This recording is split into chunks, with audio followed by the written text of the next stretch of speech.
hello, vanakkam and welcome back to Bagi's kitchen Mormilagai. இன்னைக்கு நம்ம பார்க்க போறது no onion no garlic ஒரு gravy. இது வந்து aloo and green gram sprout வச்சு பண்ற gravy. இது எப்படி பண்ணலாம், இதுக்கு என்னெல்லாம் ingredients தேவை அப்படினு பார்க்கலாம். வாங்க வீடியோக்குள்ள போலாம். நம்ம பண்ண போற sprouts potato gravyக்கு 1 கப் அளவுக்கு sprouts எடுத்து வச்சிருக்கேன். green gram sprouts, அதுக்கு 2 தக்காளி எடுத்து வச்சிருக்கேன். ஒரே ஒரு பச்சை மிளகாய், 2 டேபிள்ஸ்பூன் அளவுக்கு தேங்காய், ஒரு 4 ல இருந்து 5 முந்திரி பருப்பு. தேங்காவும் முந்திரியும் நம்ம சேர்த்து அரைச்சுக்க போகிறோம். 1 கப் அளவுக்கு நான் பேபி பொட்டேட்டோ எடுத்து வச்சுருக்கேன், வேக வச்சது. நீங்கள் நார்மல் பொட்டேட்டோ தான் இருக்குன்னா மீடியம் சைஸில் 2 பொட்டேட்டோ எடுத்துக்கோங்க. பெருசாக இருந்தால் ஒன்று சேர்த்துக்கலாம் போகிறோம். தேவையான அளவுக்கு காரப்பொடி, 1 டீஸ்பூன் அளவுக்கு மஞ்சள் பொடி, 1 டேபிள் ஸ்பூன் அளவுக்கு தனியா பொடி, ஒரு ½ டீஸ்பூன்லேருந்து 3/4 டீஸ்பூன் அளவுக்கு கரம் மசாலா, தேவையான அளவுக்கு உப்பு, இதெல்லாம் தான் தேவை. இதை தவிர நம்ம வந்து எண்ணெயும் நெய்யும் கொஞ்சம் சேர்த்துட்டு ஜீரா சேர்த்து தாளித்து இதை பண்ண போகிறோம். இதுக்கு வந்து வெங்காயமோ பூண்டோ நான் வந்து எதுவுமே இதில் ஆட் பண்ணல. இதை நம்ம விரதம் போது கூட சாப்பிட்லாம் அப்படிங்கிறதுக்காக இந்த மாதிரி பண்ணுறேன். இப்போது நான் அடுப்பில் ஒரு பேன் வச்சுருக்கேன்.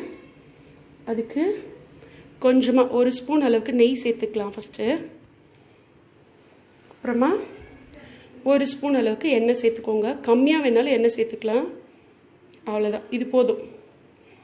எண்ணெய் சேர்த்துட்டேன். இப்போ இந்த எண்ணெயும் நெய்யும் கொஞ்சம் சூடாகணும். சூடாகிறச்ச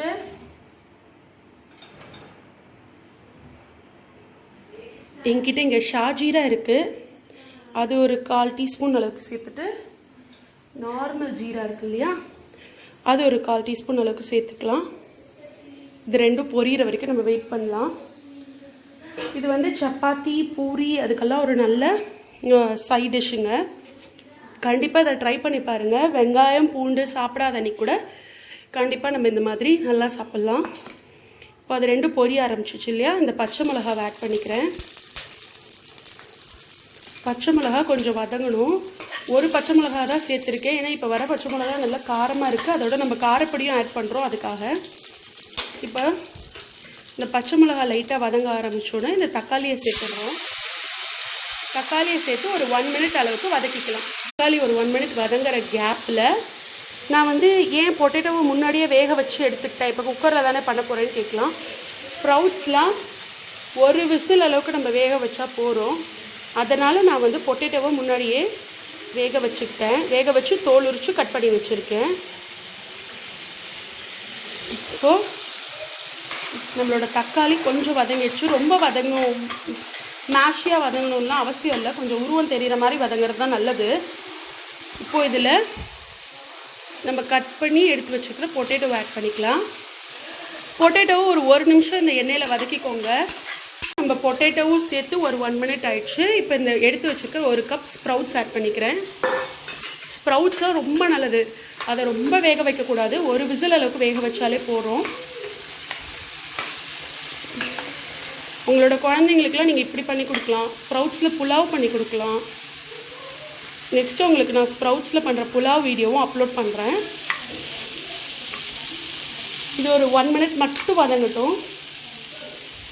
அதுக்குள்ளே நம்ம மசாலாஸ்லாம் சேர்த்து தேங்காவும் முந்திரியும் சேர்த்து அரைச்சிக்கவும் செய்யலாம். இப்போ நான் ஃபஸ்ட்டு மசாலாஸ்லாம் சேர்த்து இதை மூடி வச்சுட்டு தேங்காவும் முந்திரியும் நான் அரைச்சி தேவையான அளவு உப்பு சேர்த்துக்கலாம். நிறையா சேர்க்கணுன்னு அவசியம் இல்லை. ஸ்ப்ரவுட்ஸ்லாம் கம்மியாக தான் உப்பு எடுத்துக்கும். பத்தலைன்னா கூட நம்ம அப்புறம் சேர்த்துக்கலாம். நிறையா சேர்த்துடாதீங்க ஃபஸ்ட்டு. அப்புறமா நம்ம எடுத்து வச்சுருக்க தனியா பொடி கரம் மசாலா பொடி இது 2 ஆட் பண்ணிக்கலாம். அப்புறமா மஞ்சள் பொடியும் காரப்பொடியும் எடுத்து வச்சுருக்கேன் இல்லையா, அதையும் ஆட் பண்ணிக்கிறேன். இதெல்லாம் ரொம்ப வதங்கணும் அப்படிலாம் இது இல்லை, ஏன்னா நம்ம குக்கரில் தான் சேர்க்குறோம் இல்லையா, அதனால் சீக்கிரம் வதங்கிடும். வேகரிச்சியே வந்து இதுவாகிடும். இப்போ ஒரு நல்ல ஒரு மிக்ஸ் மட்டும் பண்ணிவிட்டு தண்ணி சேர்த்துக்க போகிறேன். நிறைய தண்ணி சேர்க்கணுன்னு அவசியம் இல்லை, ஜஸ்ட்டு கொஞ்சமாக சேர்த்தா போகிறோம்.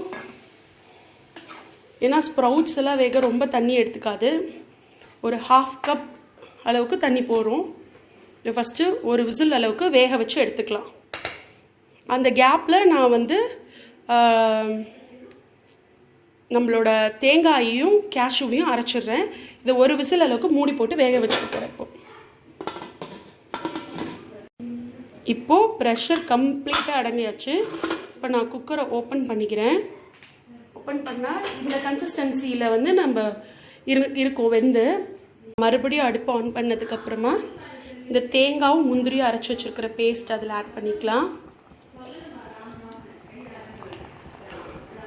ஆட் பண்ணி மிக்ஸ் பண்ணிக்கோங்க. இந்த ஸ்டேஜில் உங்களுக்கு உப்பு பத்தலை அப்படின்னா உப்பு பார்த்துட்டு வேணால் ஆட் பண்ணிக்கோங்க. இது ஒரு 2-3 நிமிஷம் நல்லா கொதிக்க விடுங்க இந்த தேங்காய் முந்திரியோட.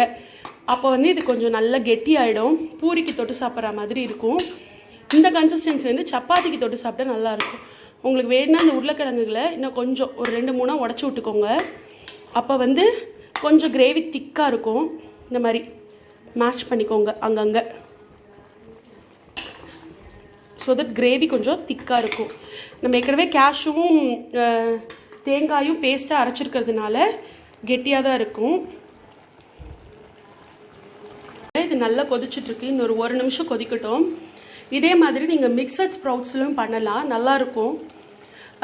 முளைக்கட்டின தானியம் வந்து உடம்புக்கு ரொம்ப நல்லது அப்படிங்கிறதுனால இந்த மாதிரி செஞ்சு கொடுத்தீங்க அப்படின்னா குழந்தைங்க கூட இதை விரும்பி சாப்பிடுவாங்க. முளைக்கட்டின பயிறு சில பேருக்கு அப்படியே பச்சையாக சாப்பிட பிடிக்கும். அந்த மாதிரி இருக்கிறவங்களுக்கு இது பிரச்சனை இல்லை. அந்த மாதிரி பிடிக்காதவங்க கூட இந்த மாதிரி நம்ம வந்து கிரேவி மாதிரி சப்பாத்திக்கு இதுக்கெல்லாம் கொடுக்குறச்ச, பூரிக்கெல்லாம் கொடுக்குறச்ச நல்லா விரும்பி சாப்பிடுவாங்க. இப்போ நான் பூரிக்கு பண்ணுறதுனால நல்லா திக்காக பண்ணியிருக்கேன். இதே சப்பாத்திக்கு அப்படின்னா இன்னும் கொஞ்சம் லிக்விடாக பண்ணிக்கோங்க. இதை நீங்கள் ரைஸ் கூடவும் மிக்ஸ் பண்ணி சாப்பிட்லாம், நல்லாயிருக்கும். தயிர் சாதத்துக்கு தொட்டு சாப்பிடவும் நல்லாயிருக்கும். இதுக்கு ஏன் நான் உருளைக்கிழங்கு சேர்த்துருக்கேன் அப்படின்னா இந்த கிரேவிக்கு ஒரு நல்ல டேஸ்ட் கொடுக்கும் உருளைக்கிழங்கு வெறும் ஸ்ப்ரவுட்ஸோடு இருக்கிறத விட.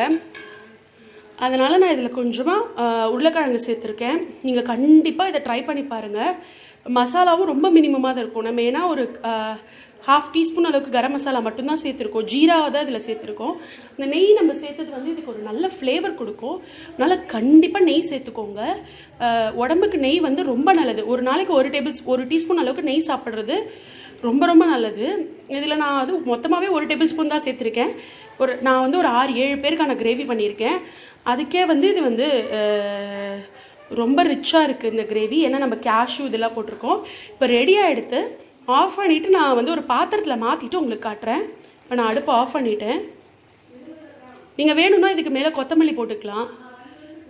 கஸ்தூரி மேத்தி வச்சுருந்தீங்கன்னா ட்ரைட் கஸ்தூரி இதுக்கு மேலே போட்டுன்றலாம், நல்லாயிருக்கும்.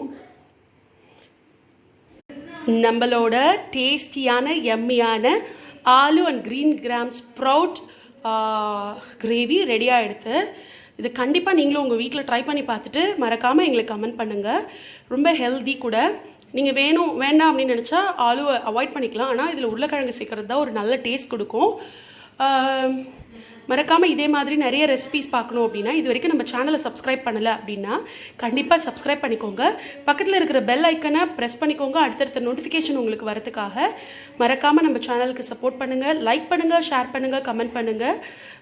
இதே மாதிரி ஒரு இன்ட்ரெஸ்டிங்கான வீடியோவில் உங்களை அடுத்தது சந்திக்கிற வரைக்கும் பாய் பாய் ஃப்ரம் பாகிரதி.